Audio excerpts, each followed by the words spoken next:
So tonight we're going to talk about the visionary Blackstone Canal. And I think it's important we think about where America was at the end of the American Revolution, at this period between 1790 and 1800. In Stephen Ambrose's book, Undaunted Courage, about Lewis and Clark, he writes that in 1801, nothing moved faster than a horse. No bale of cotton, no barrel of cider, no bushel of wheat, no letter, no person, nothing moved faster than a horse. And interesting enough, no one ever thought that it ever would change. One of the historians, Carl Degler, wrote, in 1810, farmers in New England were taking their produce to market in the exact same ways that the farmers were in the time of Julius Caesar. By ox-drawn carts. And just north of us in Sutton, matter of fact, they had a place called Ox University, where on the main road there, on the Boston Post Road, one of the farmers there actually trained tandem pairs of oxen so he could sell them to farmers, because oxen were great. They worked hard, they were slow, but mom, the kids could handle a team of oxen while dad was doing some of the heavy lifting out in the woods or out in the farm. So oxen were very important, but nothing had changed. Things were slow. Now, I'm going to get a little political right now. Some of you may think that our Congress is a little out of sync. Well, it hasn't changed either, because back in the 1790s, the big concern was, transportation. The best road was in New England. The best roads were in New England, and the best road itself was from Boston to New York. And it only took you, a stagecoach, 3 days with no baggage and just passengers to get there.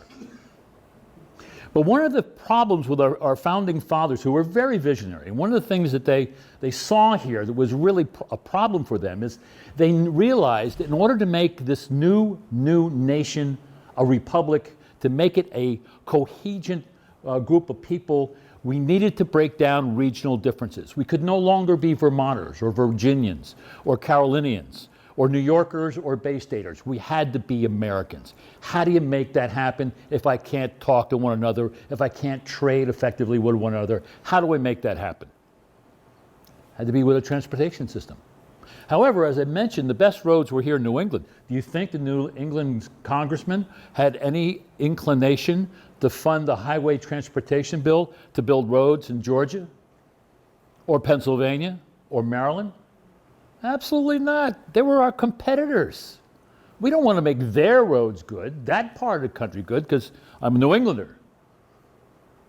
I'm a Southerner.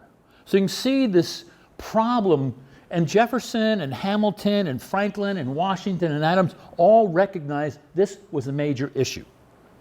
So how do you solve a problem if I can't develop a national identity because I don't have any roads or highways or canals to get where the population is, so we can trade and so we can talk and say, hey, this guy from Boston, he's not a bad person. Well, or Virginia. So what happened is entrepreneurs stepped into the hold. Now, some of you may know the term Lewis Quisett Pike. It runs adjacent to Route 146. It was an original toll road. It was built like in 1806 to move commerce between Providence and up the Blackstone Valley. The Brown brothers built a bridge across the Seekonk River, which is also could be called the Blackstone. Same piece of water, it just turns to salt water after a while, to connect East Providence and New Bedford and all those areas with Providence. They built it. So entrepreneurs are beginning to fill in these places of transportation. So really important for us to remember, these are entrepreneurs. These are visionaries. And John Brown, part of Brown University, but a big merchant in Providence, had this fleet of ships that went around the world collecting the greatest silks and spices and all kinds of stuff, teak wood, mahogany, and bringing them into Providence. And because the roads were so crummy and was so expensive to move these roads, to move these goods up into where the marketplace was, they would either rot in the warehouses in Providence, or he would have to sell them at a much reduced price. So here we have this issue here, and I get talking and I forget to do this. Because this is New England that I'm talking about. It's a farmland, it's a rural landscape. When Jefferson was president, there were no roads to get him to Monticello. They were all Indian trails. There weren't bridges over the rivers they had to go. So this is the landscape we're talking about. Rural, the farmer, the yeoman farmer kind of thing. But Brown has this problem. This is just down, this is a picture from Lookout Rock in, right by the state park there in right in the Northbridge, Uxbridge line. And Rivers were thinking, Rivers. And Ben Franklin had a great quote, and I'll show it to you here because sometimes I get my quotes a little screwed up, but this is a letter he wrote the mayor of London he wrote the mayor of Philadelphia when he was in London. And rivers are ungovernable things, especially in hilly countries. But canals are quiet and quite manageable. So John Brown had this in his idea. So what he does to solve his problem, he writes his Congressman Bourne. He says, I have this problem. I can't get my goods and services into the markets where I can make money. However, I believe that if I build a canal from Providence north through the heart of the Commonwealth, and that's where we know the Blackstone Canal would be. But Brown didn't stop there. Here's the vision of this man. He says, I want to build to the heart of the Commonwealth through a corner of New Hampshire into the Connecticut River, use the Connecticut River, build a canal up to the Great North River, which we call the Hudson River today, because he eventually wanted to connect with Montreal and have this big, long canal from Montreal to Providence. Now, I'm going to ask you folks, is there anything in your mind that says that might not work? What is between here and Montreal? Mountains, absolutely. We got some good-sized mountains. We got the Wachusett part of Massachusetts and southern New Hampshire. We have the Green Mountains. We have the foothills of the Adirondacks. John Brown had never been even to Worcester. But visionaries don't need the details. That's up for the rest of us to figure out how to make this work. And that is about what visionaries come to be, why it's so important. His concept of a canal up there, because almost 150 some odd years later, a gentleman by the name of Hayes thought about a railroad will go from Montreal, high-speed railroad, down to Providence. High speed, all above grade, wouldn't be stopped for anything. And of course, he unfortunately was raising money in England at the time and came back on a ship called the Titanic, that's right. But there are pieces of that bridge, of that railway still connecting. He had bought up the Central Vermont Railroad. So what we're saying here, this idea of Montreal-Providence is not a crazy thing. John Brown in 1792 was pretty smart to be thinking along those lines.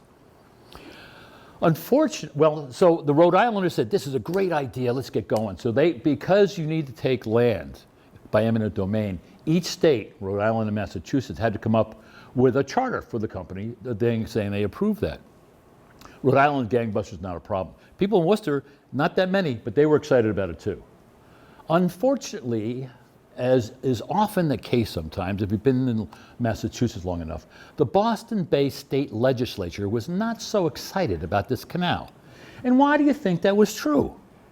Well, if they connect to Worcester, now Worcester is a hamlet, it's a shire town. The only claim to fame is they have the courts there.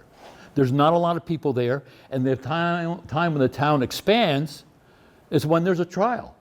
And what happens at the end of the trial? They put someone in the stocks or they hang them. It's a grisly affair there, but it was like circus time, which is why other towns in Worcester County had no desire to be the shire town.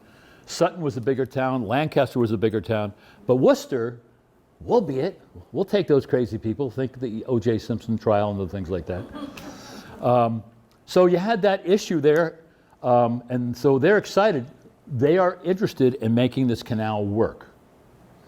But Boston says, if I lose the trade to Providence, we'll become and this is what the newspaper reported, an insignificant fishing village. So in 1796, they killed the idea. But they really didn't kill the idea. It kind of went underground and became dormant. Because other states are investigated. And think about this. George Washington spent a lot of his time, money, and energy in putting in the Chesapeake, Ohio Canal, the C&O. If you go to Washington, D.C. and Georgetown, there's some great National Park Service colleagues of mine who are talking about that story. So other people are building canals. Other things are happening. In New York State, lo and behold, they're building the Erie Canal. And they're using Irish builders. Now, if you think about, our country is really young. We didn't have an engineering school. West Point was supposed to be an engineering school. And when it started out, it was really an elite school for dilettante rich men to put their sons into. It wasn't until Colonel Thayer actually put in a very rigorous curriculum that turned it into an engineering school.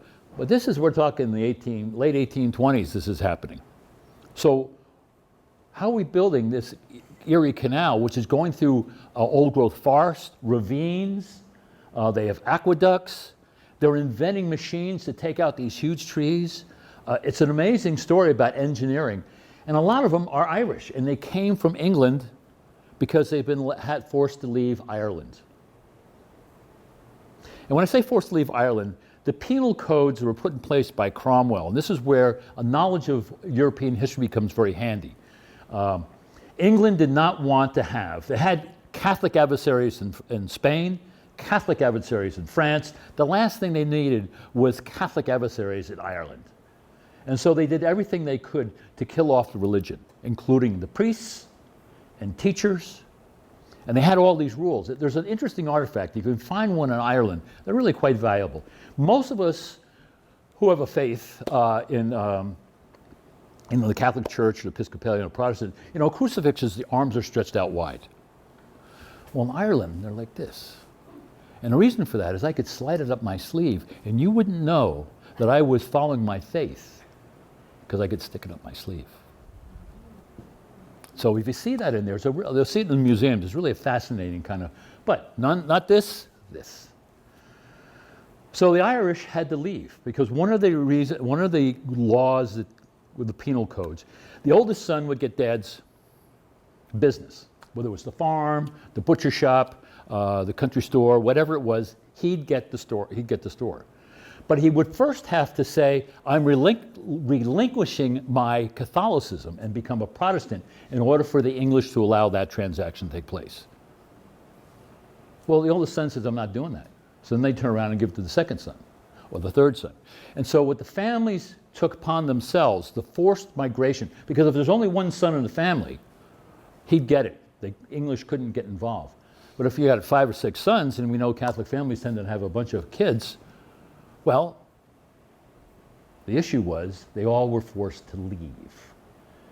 It was a subtle thing. It was almost like this is how the Catholic Irish family could fight off the Protestant English. I just leave the oldest son in place and the kids are going, and so they had these farewell wakes, if you will, as people took the family's fortune, put them in a little doeskin pouch, and then they'd go to someplace else. Which is one of the reasons why, as I was joking somewhat, but it's not altogether untrue, that if you go anywhere in the world today, you'll find an Irish pub. Because they went all over the world. They were called the Wanderers, and there's a reason for that if you look at the penal codes and what Cromwell did. A lot of them ended up in England because the English were building all these canals from the Welsh coal mines down into the heartland of industrial England, the Manchester and places like that. And so the Irish became these trained canalers, strollers. They knew how to build things. And they became literate. They had to cipher and they had to read. And so they became really good engineers, if you will. So when the Erie Canal is being built, a whole bunch of them leave England to go to the United States to work in New York on the Erie Canal. Part of the reason for that, in England, they got meat once a week. In the United States, they got meat every day. They got paid fairly well, too. Now, the Blackstone Canal once the Erie Canal starts going full force and they start saying, hey, this thing works, all of a sudden John Brown's idea of a canal from Providence to at least to Worcester, the heart of the Commonwealth, begins to take fold. Once again, the Rhode Islanders are all psyched up. This time, not only is Worcester psyched, but so is Boston, because they see this as being a big, important part of their transportation system. Because if you think about, if we go west to Albany, that's where the Erie Canal is. And all of a sudden that with a canal or from Boston through Worcester to Albany means I connect to the American West. Ohio, Indiana, Illinois, Michigan. So people are starting to think about, what can I do? So Boston approves the new canal system. And in 1824, not waiting for really trained people to know what's doing, the Rhode Islanders start building the canal. How hard is it to dig a ditch, my friends? Here's a shovel, here's a hoe, here's a pick, let's go. Come on. Well, there's a certain thing about, it's a very specific task because you only they go up 2 inches per mile. Now think about that. 2 inches per mile. How do I do that? And we want to bring water into the trench, but not too much because we don't want to have a current because we've got horses pulling the canal boats. We're going through swampland, so how do it's not as easy as it seems. So what happened, after 6 or 8 months of building this thing, by the fall of October of 2024, the dams these guys broke, flooded all the landscape they'd done, and essentially put the canal in a big problem. However, by 1824, the Erie Canal is winding down, and some of the contractors and engineers for the Erie Canal come to the Blackstone and they begin to say, hey, here's how we can do it. So they help with the engineering of the land, and they start bringing some of the Irish builders here. Now, these guys were not dummies. They were pretty smart. They saw this Blackstone, which was a lot easier landscape than the Erie Canal, but again, I get talking, I forget my slides here. But one of the issues here, this is Providence, incidentally, and this is the Salt Cove. It doesn't exist anymore. We filled it in. There's a railroad station there. That, all the things that you see the church over there at Brown University. That is still there, but everything else is filled in. The mall. There you go. So we're all set. They have this major setback, if you will. No, this is what it looks like in the winter. Nice, easy curves they built, and these were the Irish who designed this, because the horses are pulling up to 35 tons of stuff.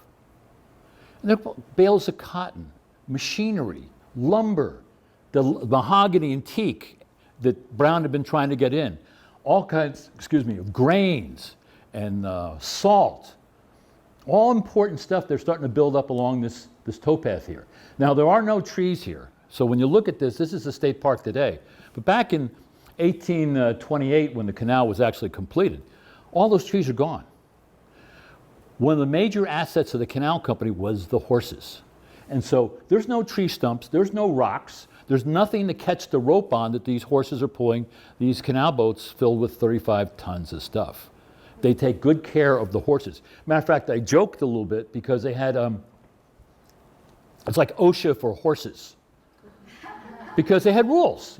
They couldn't go faster than 3 to 4 miles at a time. They couldn't go further than 12 miles in a day, which was a great opportunity for farmers to have jobs for their kids. Because what would happen, a farm in Wilkinsonville, like in Sutton, they'd bring horses down, swap out the horse, kind of like the early Pony Express, if you will. So your 12-year-old kids could do that. You bring a fresh set down, and the canal boats would continue on, and the horses would be refreshed. Horses were very valuable. The big, bulky animals that could pull forever and were easy to manage. It was really good. And so that's one of the aspects of the storyline, is that it brought a lot of jobs to the valley. It wasn't just the cities that made out like this. It's almost like some people figured out how to make money on the internet. Obviously, as a ranger of Park Service, I wasn't one of them. Otherwise, I might have another job. But some people made a lot of money on the internet. The canal was like this new technology that opened up everybody's eyes. There's this merchant in Worcester named Nathan Hurd. And Nathan buys, sight unseen, the entire cargo of the very first canal boat, Lady Carrington. He puts ads in the 3 Worcester newspapers. And in big bold letters, buy the canal. Nathan Hurd has bought the entire cargo of Lady Carrington and will sell the salt and grain at reasonable prices. Buy the canal translated to what his customer said is fresh. Think about how long the roads, how bad the roads are. In a day and a half, I'm getting stuff off the ship to my counter in Worcester. That's fresh. And all of a sudden, people are going crazy. He did that several times throughout the life of the canal, sold out every single time. So here's an entrepreneur. He's just a merchant. But he sees how this new technology, this canal, can play a major role in the development of his business. Another interesting sidelight here, and I have a lot more slides than... May I ask a question? Yes, you certainly may.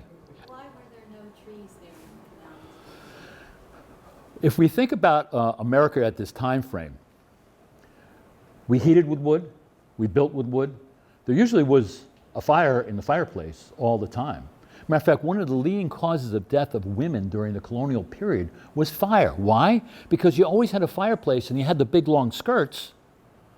You know, I'm standing here stirring this and my skirt gets, I don't know it's on until, and so it wasn't until we started having wood stoves, iron stoves in the 1820s that you started to see a revolution. Because that's when major change in cookbooks, a lot of things happened with technology. And once we had this transportation system, which we could bring stuff up, we were really good. So the Irish became the major engineers of this canal. This is a piece of a drawing, an engineering drawing of a Blackstone Canal lock. I got this in the American Antiquarian Society. And if you go to Goat Hill or the Millville Lock, and incidentally, folks, I don't know if you've realized that the new bikeway from Blackstone on the line there can walk up to the Millville Lock, and it's the best kept lock in the system. And probably the reason for that was in the middle of the woods. Couldn't get there. But you look at this, and you can see the downside is at the wider end to my right. Oaken gates were wood. These were made out of granite. There were 48 of these locks between Providence and Worcester. Kelly Square has lock 38 underneath it. Kind of a cool thing there. Now, have any of you been on the Viking River cruises? Oh, you're a world traveler, young lady, aren't you? Okay, then you have a sense, because the technology we used in the Blackstone Canal as they built it in between 1825 and 1828 is exactly the same technology they use in the locks on the Danube, on the Moselle, all the major rivers in Europe. Same technology. And I believe that if I have the right thing here tonight, ladies and gentlemen, I'll show you some of those things. Oh, here's a guy loafing around in the woods again. Somebody said, well, where all this granite come from? Well, this is on a trail up to the Goat Hill Lock. And if you look at these are nicely sliced pieces of granite. Now, if my boss did this to me, I'd be so upset. But obviously, they cut a lot of nice pieces of granite. Too much. Hey, guys, we got enough. You don't have to cut anymore. Because how I did that, it was a two-man team. I had a rod an iron rod this long. It had a raised cross in it. And I would hold it, and I would trust you to be very careful as you took a mallet and pounded that down. And every now and then I'd turn it. And I'd go down about this much. And I'd do a whole bunch of those. If anybody has split wood, you know when you look at a piece of oak, I know where to place my axe. And same with granite. The Irish stonemasons knew how to put these pieces in there, and then they had finger wedges, which were very similar. This was a finger wedge. 2 pieces of iron, and then a single one in the center. And I would hit that. I didn't have to hit it hard. I'm not breaking I broke my mind with you hitting that. But these, bing, bing, bing, fall right apart. And here you can see that right there. It's a beautiful place. We've been working with them to clear out the cat's claw and some of the other things there to get in there. There's a little trail down there, you can see that. But if you get a chance, it's a beautiful place because then they roll these down. And you asked about the trees. The trees they cut down, so they could roll these pieces of granite down into the canal trench at the bottom of the hill. And an oxen would drag them up so they went into the lock there. So they used a lot of the local landscape to build the canal.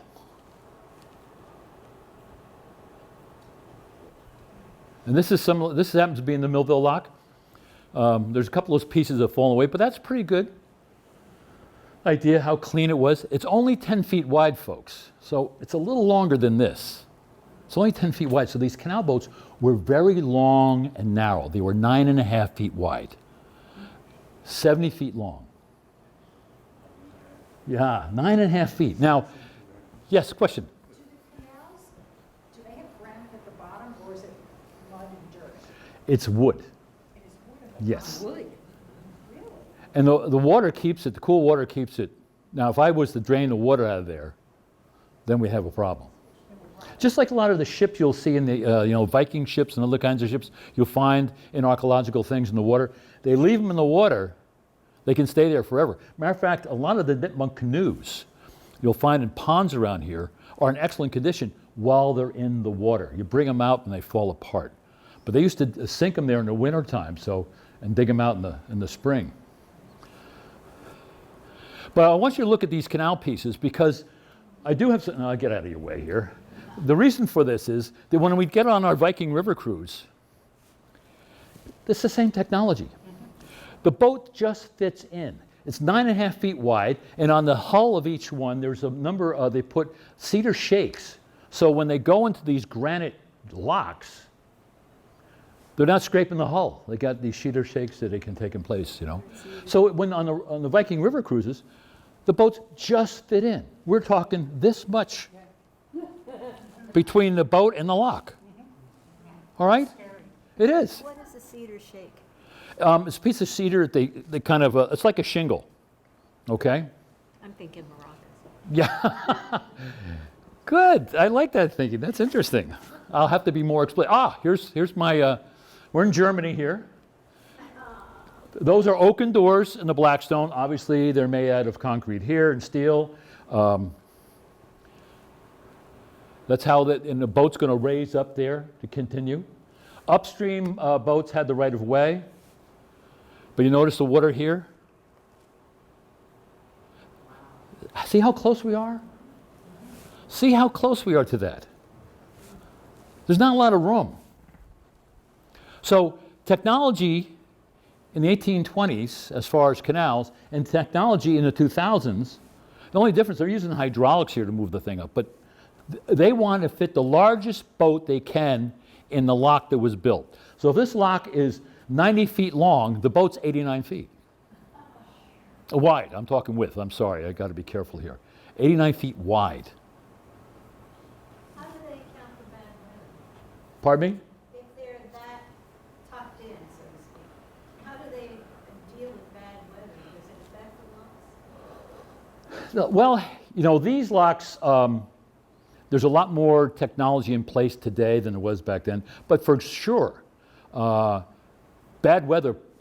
I mean, how many people tried to canoe in the Blackstone River last year? You couldn't. You're dragging your canoe because there's no water. Now, if you go today and look at the Blackstone River, with all the rain we had, it's going too fast. The horses can't, they would pull the boats over, disconnect the horses because the river is too, the water they use is too wild. And here's part of the problem with the Blackstone Canal. Because Franklin mentioned, rivers are ungovernable. But because in Rhode Island, particularly in Rhode Island, it was much more technologically advanced as far as their industrialization, they had more dams. And so you had these 20-foot dams, like in Millville had a 20-foot dam. And so rather than build a canal trench, I would use what they called slack water navigation, in which case I would actually fortify the riverbank, and the canal boat would be in the river. I would save a lot of money and time that way. But folks, as you can figure out, on wild days like the rain we had yesterday, my canal boat's not going anywhere. And it's not going to go for several days until the water comes down, because I'm in the river. If I'm in a canal trench, and you'd see the Millville Lock is one of those locks where the boat is coming up from slack water navigation, just under the railroad bridge. It's a triad bridge there and everything. That is, the canal is in the river. It enters the lock, and there's a canal trench that takes it up above the dam. Above the dam, they enter back into the river, and they don't go back into a canal trench until they get to what we call the Skull Rock Lock, which is just off 122 in Uxbridge. And they call it, now here's the interesting thing, and here's where we're going to Ireland, and it really helped out. Skull Rock Lock, I've seen spelled S-K-U-L-L, S-C-U-L-L, and I'm saying, skull? Who was sculling in the Blackstone River in the 1820s? And Skull Lock, I'm saying, did some poor Irishman die there and he's buried someplace there? Well, in Ireland, we're up in on the other side of Galway. As I mentioned, I had been to Galway. And we're going through a town, and a lot of Gaelic signs. And there's a school sign, S-C-O-I-L. Now, depending on how you pronounce that, it could be school. So, and now we're looking at the landscape here, and there was a school nearby. Right now, Uxbridge the new Uxbridge High School is there. But the point is, there was a school nearby. So we're not thinking it's any poor dead Irishman or somebody who's getting on their the Summer Olympics training. It's rather, it's school, and it's an Irish name for that, the Gaelic frame. So it's interesting. Now, I haven't proven that 100%, but it sure makes logic. I try to be logical. And folks, you can stop any time with a question. This, you know, if you have something, go ahead. Again, this is one of the big dams we have. This is Manville, and the canal. Again, this is a good water. This is high water, and I want to say early 2000. And this is looking downstream toward this is the railroad bridge for Providence and Worcester right here, okay? And if you notice, this is water, and so this is what the slack water would look like. My canal boat would be able to come right in here. The gates would close behind it. We'd put water in from the pond above it, and then it would continue north in the canal trench. So you get a sense of how it would operate. Yes? So if the canal boats are entering right there, if they're coming from the river wasn't too deep for the horses? No, you're using the towpath as a riverbank. So right over on this side, because that's a good question. That's a good question. They fortified the riverbank along here. So the horses are coming in right along here. Oh, and the boats are... And the boat comes in here. Okay? So the horses aren't in the river? No, they're not. They're not. But when they get to the canal, they go into the canal? They go on a towpath along here. Oh. So they're not... So the horses are never in the water? Never. Oh, okay. And usually there were three-man crews. You know, I used man loosely because usually one of the guys is a kid. The kid would be riding the horse and pulling and nurturing the horses along. Captain would be at the tiller, and there'd be a guy to move stuff along, because along the way people are adding stuff or taking stuff off. You know, the White Machine Works, we've gotten bill of ladings from the White Machine Works saying that they put some of their carting machines on canal boats at Plummer's Landing on Church Street in Northbridge to go down toward Providence. Asa Waters, the armory there, we've gotten a bill of lading, and there's a very interesting wayside right by the on Canal Street in Millville. In Millbury, excuse me. In Millbury, by the bank there, that has the bill of lading, showing there's like 14 tons of iron rod that are going to the armory factory there in Millbury, and also a couple of bales of cotton. The intersection between the northern industrial economy and the southern slave economy is very strong and very real. We tend not to talk about that much, but that's part of the story here. Cotton's coming up from someplace, and it's not my hands that are picking it. It's the enslaved African who's doing that. So this is a good example of how slackwater navigation would have worked. Okay? I won't walk in front of that again. Yes, sir. I think along the way you could insert any comments about was Milford in existence at that time? Oh, good. How they influenced us? Good. Millville didn't exist at that time. Milford. Milford, I'm sorry. Oh, Milford. Well, here's the thing with Milford. There's always a thing with Milford. They really are out of this area here to large. It wasn't until Hopedale becomes an entity that the Milford connection in the Blackstone Valley becomes true. With the exception that I believe Milford did have some baseball teams that played in the Blackstone Valley League. So you had that connection because there were mills here. It wasn't like they totally out lunch. But the big connection is with Hopedale, with the Draper Mills, and with the Italian community that lived in Milford and worked in Hopedale at the mills. So those are the connection with Milford. Now, Millville didn't exist at the time. It was part of Blackstone. And Blackstone was part of Mendon. And if you, I don't know if I have it on this one, but there's a map that I use. And this is interesting here. This is from the head of the selectmen in Worcester, a Colonel Merrick. And this is, he's on the completion of the canal. He's going through this long list of wonderful things that the canal will do for Worcester. And in fact, it did. Worcester was a hamlet village, not much on the map, except that, as I mentioned before, the court was held there. All of a sudden, with the canal, it grows by leaps and bounds. And it's interesting because you can see in the newspapers. In the newspapers, they had what they call inland navigation or marine navigation. They had columns in each of the three newspapers.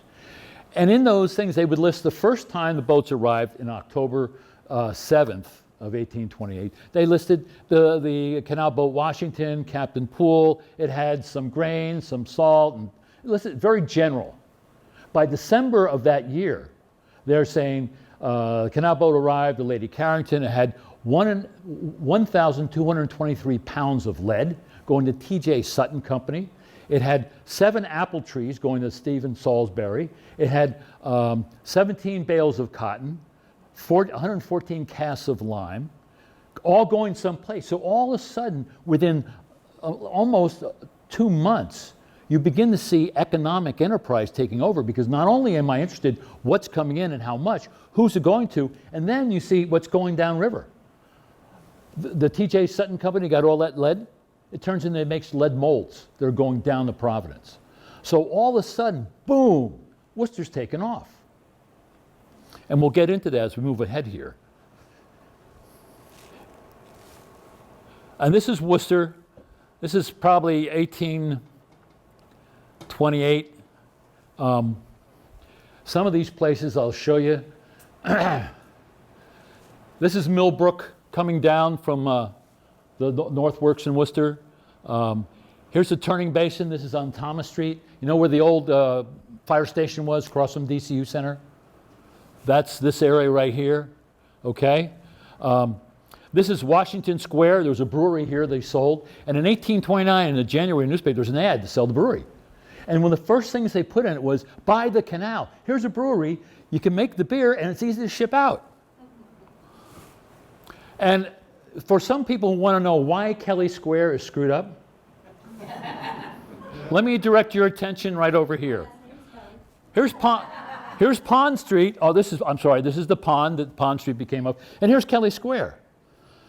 So you have a toll, you have a lock there, you have a toll booth there, you have a brook there, and we just simply paved it all over. We're done. Yeah. Now this is, if the bend here, this is all Harding Street now.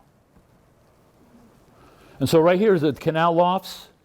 And actually there's a new restaurant right here called Lock 50. interesting enough, Lock 50. So anyhow, Worcester, this is what Worcester looks like. And then, I know I'm making your life miserable moving around here, but here's Millbury. This is, before the photographs came to be. You have that lovely picture there of, this is probably by, we think, we're looking north toward the churches there. What's the name of there was a mill there. There's now senior housing or apartments and things like that. I'm brain dead all of a sudden. Where's this? Millbury. It's right across from the Goretti's supermarket. Oh well. It will come to me on the way home.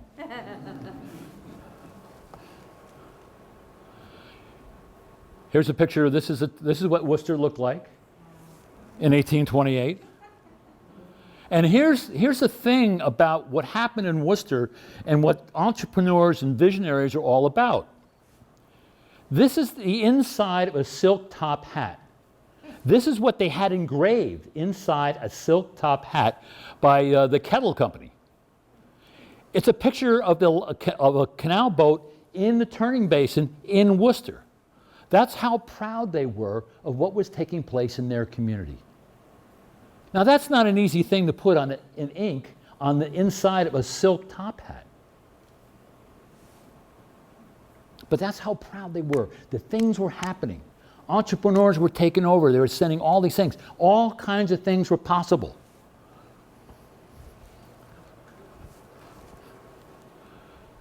And this is an interesting one too. Now Worcester had 3 newspapers. At the same time, the state of Georgia had 4. The entire state of Georgia had 4 newspapers. Worcester has 3. New England is a lot more literate.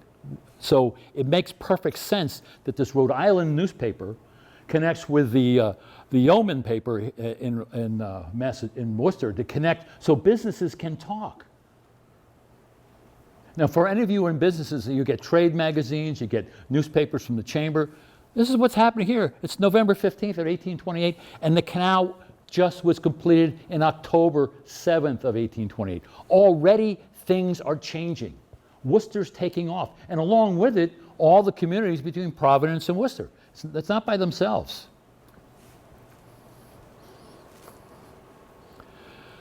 Again, this is like, you see this cutout in all the newspapers. This is the Marine News. Inland Navigation is another one. Now, the newspaper is printed October 8th, but the boat arrives on October 7th. Captain Davidson. And so Nathan Hurd buys a lot of boats the first time around. And remember, by the canal means fresh.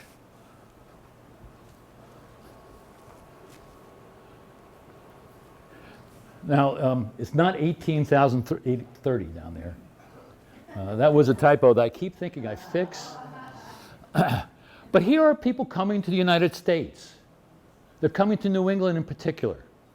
New England is a place where patents and ideas are happening. The Mid-Atlantic states too. And they're looking at this American because he's so strange.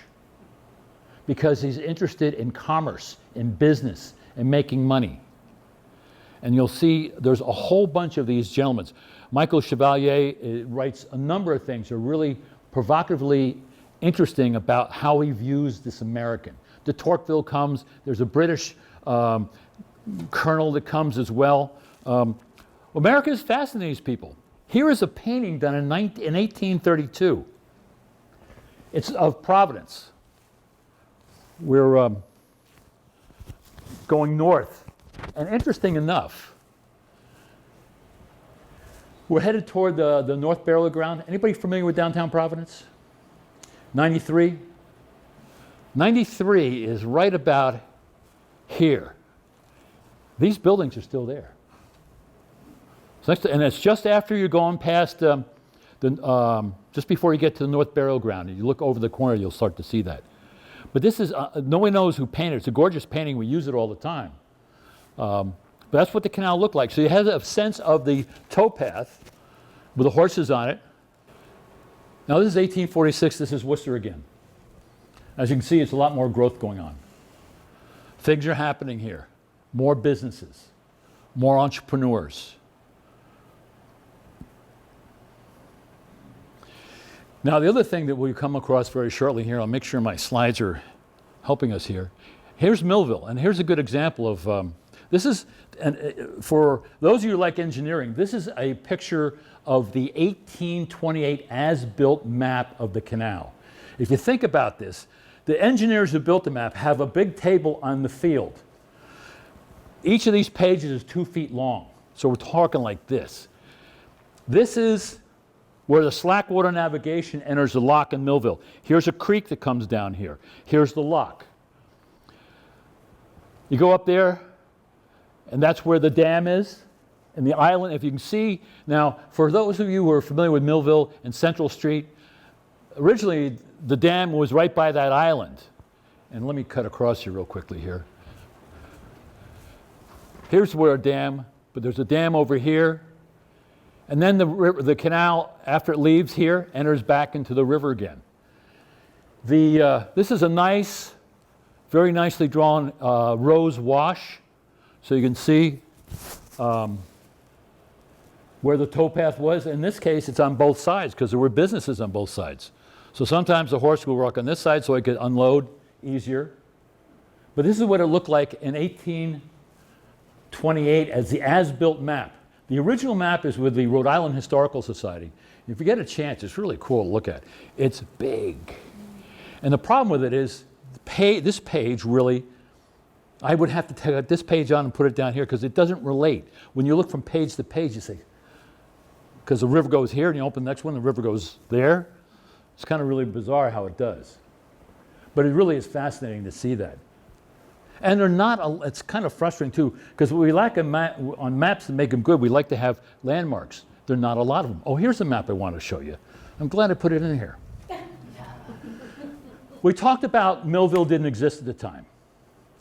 And that Blackstone was part of Mendon at one time. Here is a good example of the politics of the age.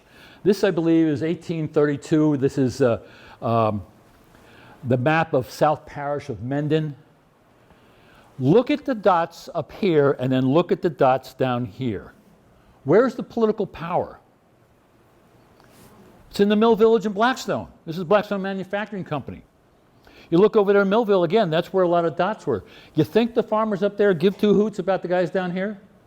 No way. And so what Blackstone people, these people say, we're leaving. And so they actually leave the town of Mendon because they are not getting any of their rights, they feel like. The farmers are taking over everything. So this is a very interesting map. Plus you see, this is the real map. And we saw the as-built map and how similar it is here as we look at the canal going through here. And this is Rhode Island.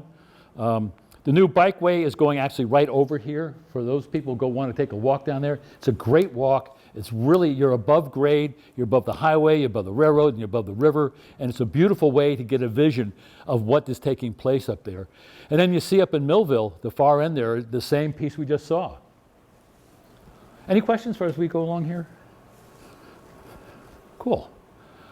And this is part of the number of tons going up and down the canal. And this is June of 1830. You see, there's a lot of stuff going up.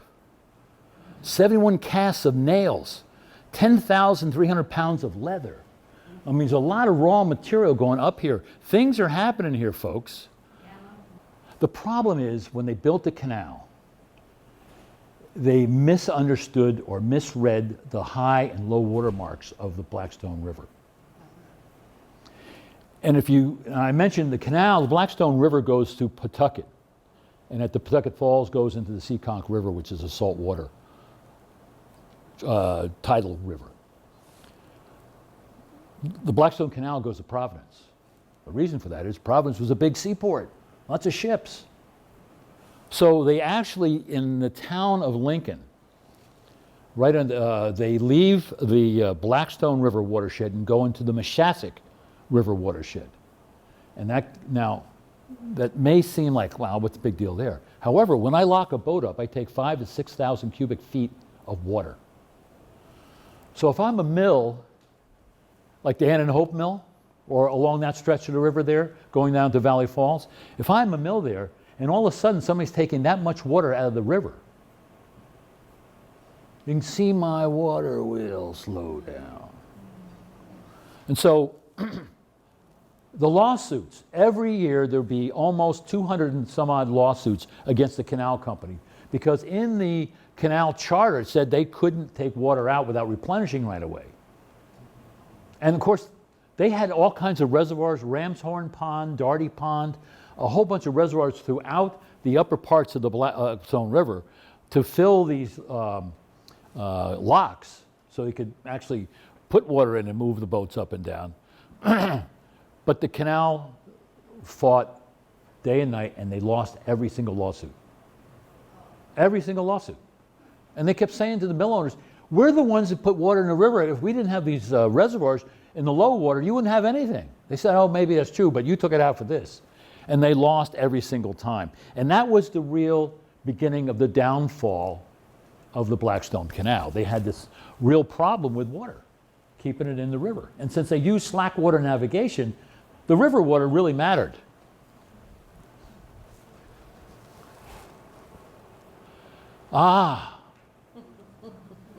So I mentioned at one time early in the talk that Boston was excited about the canal. They thought they could build canals from Boston out to Albany. And they actually had plans to build a canal from Boston out through the Route 2 corridor to the Connecticut River. And they had another plan to build a canal out through Worcester and Sturbridge to the Connecticut River. And then something was, while this is going, they're actually building the Revolutionary War Memorial at Bunker Hill in Charlestown. And they're using granite from the Quincy Quarry. They take it down and put it on little boats on the Ponset River, take it across from the Ponset River to Massachusetts Bay, take it out to Charlestown where they're building this thing. And lo and behold, it's a rudimentary railroad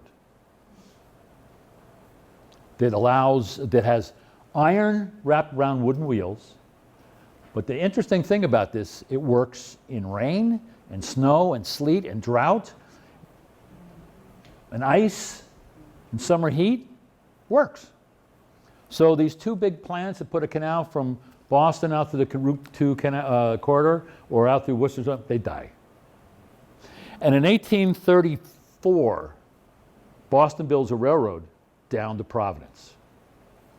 1835, they build a railroad from Boston to Worcester. And then they continued on to Albany, because now they're connecting with the Erie Canal. Providence and Worcester is the last. This is a little humorous here, but this is a real letter from a future president of the United States.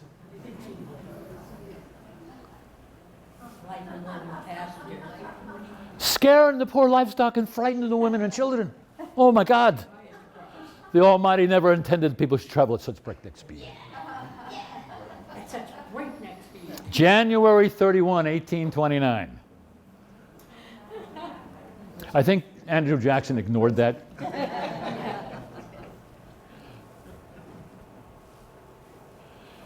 And here's the railroad.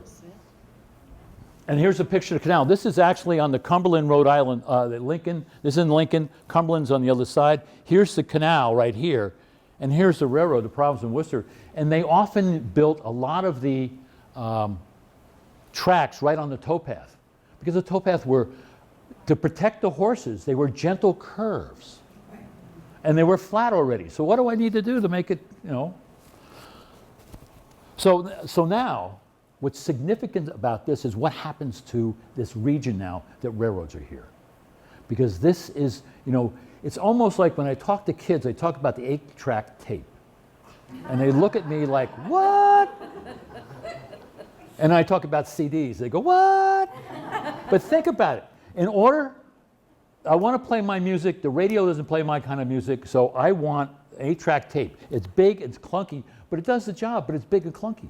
So somebody else comes on, well, how about a CD? Tape. No, I'm going to talk about a cassette. Yes, I'm getting ahead of myself here. The cassette, it's a lot smaller. Fits into, you know, trucks and cars actually build things to put them in. But it's still a little clunky. And then somebody else puts it with a CD, and then with an iPod. And now, serial, but the point is, The canal was an 8-track tape. It changed the way people saw the world. Remember when I talked about Carl Degler and the fact that nothing had changed from the time when Julius Caesar farmers took their stuff to work?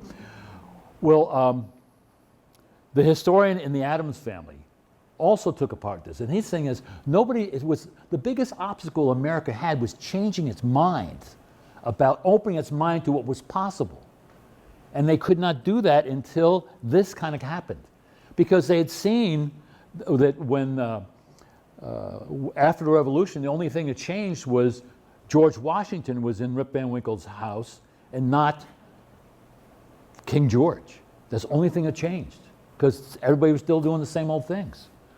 So here's the amazing difference that took place. And it's phenomenal. I don't want to get ahead of my slides too much, but here's the number of railroads between 1827 and 1850. They're all over the place. Am I in your way? How about if I push that? Oh, that would, well, I don't want you to work too hard, but yeah, that'd be great. Then I don't have to be such a rude person standing in front of you all the time. But just look at the railroads. Okay, you can press the nut one now. All of a sudden, Worcester becomes the center of intellectual thought, the reform movements, the anti-slavery society, women's rights, all kinds of things are happening in Worcester. And the reason for that is, you can press the next slide. It's easy to get to. John Brown's Secret Six to help fund John Brown's raid to Harper's Ferry, they meet in Worcester. Why? It's easy to get to. Abby Kelly and the women's rights, they meet in Worcester. The first national convention, national, in 1850. They meet in Worcester because that's where all the railroads are coming into. By 1852, there are 24 trains arriving and departing daily from downtown Worcester. You can hit the next one, please. Here's this high and holy moment. This is all about the first national convention in Worcester. People from around the country. Why? Because it's easy to get to because of the railroads. Next. And then here, we look at the Washburn and Moen. This is what made things change. It's easy to move product all around the country. Railroads run the day. And this is what made Worcester big. It's the only major industrial city in America that's not on a major river. All these creeks come down. Taconic, Beaverbrook, Millbrook. They all come in, Middle River, the form of Blackstone, and Quinsigamond Village. So that bull is the cattle, if you will. The fencing and the barbed wire was so good for. I want to say when it became U.S. Steel, I think also that the ironworks there in Washburn, Moen, and Quinsigamond Village also provide some of the wire for the Golden Gate Bridge. There's major things were happening here. Technology, but vision on how to use it. That's one of the issues that I have if we go home tonight. Not everybody can understand what's going to happen. Our world is changing so fast. But it's for those people who can understand how technology can be applied to make our lives easier. Doesn't always happen. I think a lot of people will say the internet, there's a debate going on. Has it helped our lives or made it more difficult? But certainly in this case, the canal, the idea that as an American society, we had to build something to connect all the parts. Now, I'm not sure we've solved all the issues about regionalization, but we certainly can talk to one another a lot easier now. And so the transportation revolution of individual entrepreneurs building bridges and canals and toll roads to railroads became the way that our country has grown.